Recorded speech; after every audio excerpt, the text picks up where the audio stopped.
Hi, I'm Kevin, And I'm Amanda. and we are serving up. All that jam.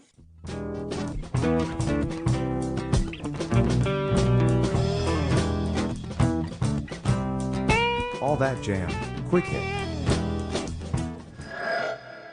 Russ Lawton on LaMP.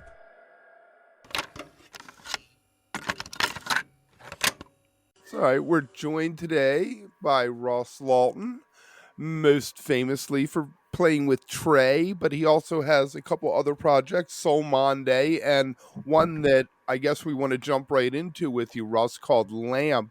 Can you give us a little background on LaMP? And I hear you have a tour coming up.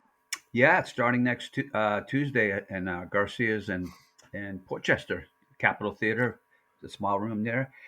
Yeah, LaMP. We're really excited about it.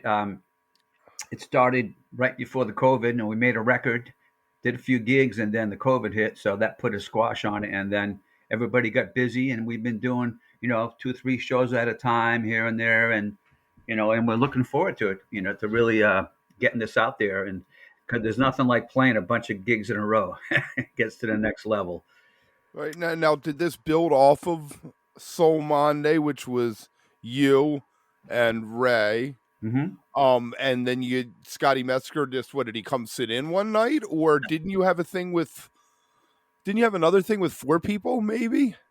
We did a thing last Christmas with Chuck and Rob from Dopapod, but we were doing a Christmas album, and we needed to flush it out with extra players, so we did it with those guys, and they both live in Vermont now, so it's perfect. But Right. with Scott, we have the same booking agent, Pat May from Crossover, and I think, if I'm not mistaken, Scotty was in between rhythm sections, and he's like, "Hey, why don't you guys get together and just do a couple of shows?" And we played at Nectar's, and it was very, very successful. And then we passed files around, and let's make a record. So we went in the studio on a Monday and just hashed out some more stuff and recorded in a day and a half, and that's the record that's out now that we're all really proud of. And it's just we just pressed it. I just listened to all the pressings for the vinyl, and it's still holding up every time I listen to it.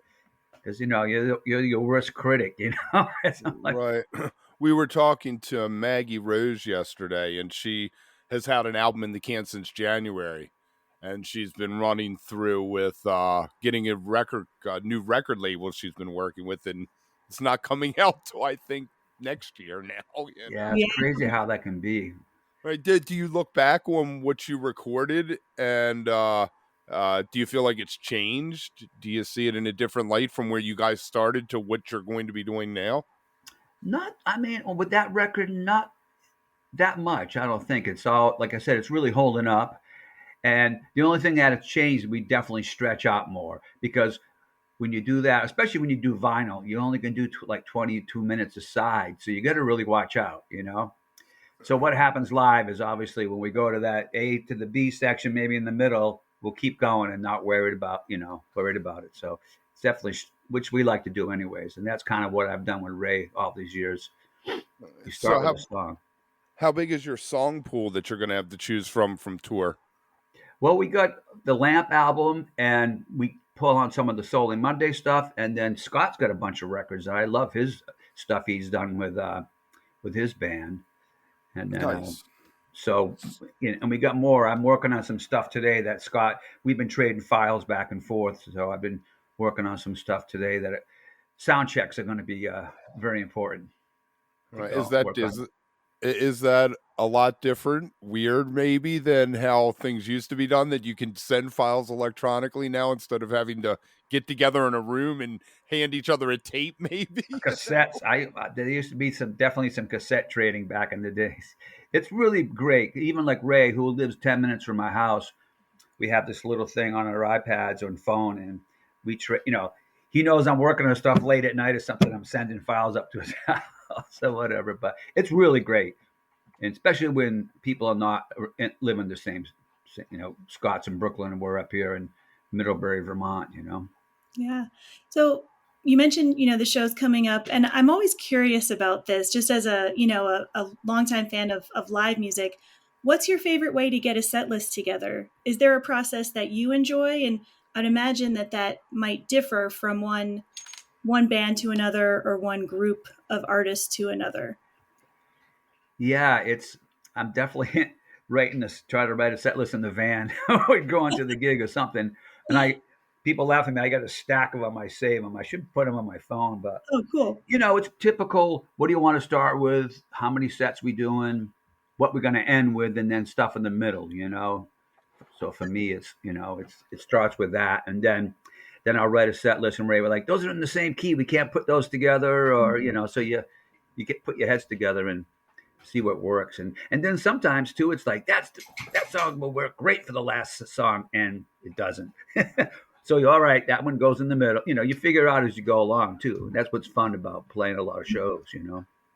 Yeah, and like thinking about the improvisational elements as well, I'd imagine there are spots where you might think, oh, this is going to be great here, but does that ever change based on the location, the fans that are there, or the kind of show that it is? Because you've probably got to be kind of flexible, I would think, Yes. depending on what you're doing. Yeah, demographically, it's funny. Ray and I, he has this song called Tango, and it gets over, and it's an amazing song. I love it. And we played a couple of spots. Same thing, last song of the night, which we usually do with something. That's one of the songs. Mhm. Died. It was like, okay, it was just not totally our crowd, too. Mhm. I'll give it, but usually on the jam scene, it works out really great. But you never know. It's like what works in one place does not work in another. Yeah. And there's So other ones. you said the magic word jam. Yeah, or whatever, or people understand what you're trying to do. Absolutely. You Yeah. know, Absolutely. I mean, there's a lot of different kind of music out there. If you Yeah. get the right people that come out to see you, Hmm. like, whatever. I've been in clubs now that, like, I remember saying that in Nectar's. I've been playing up in Nectar's since I was a kid. And I remember years ago, I had a couple of reggae songs, and we would do it. This new band we were starting, and weren't getting over because it was like now it's a long time ago, but you know what I mean. Demographically, then you'd have to go to this other club, Hunt's, and that was more like that. Oh, yeah. So it's interesting. If you are enjoying All That Jam, please like and subscribe to our social media channels at All That Jam Pod on Twitter, Instagram, and Facebook, or visit our website, allthatjampod.com. Make sure to sign up for our email list and tune in every week for new episodes. Also, look for full interviews on our YouTube channel. And remember, stay beautiful, but don't stay underground too long.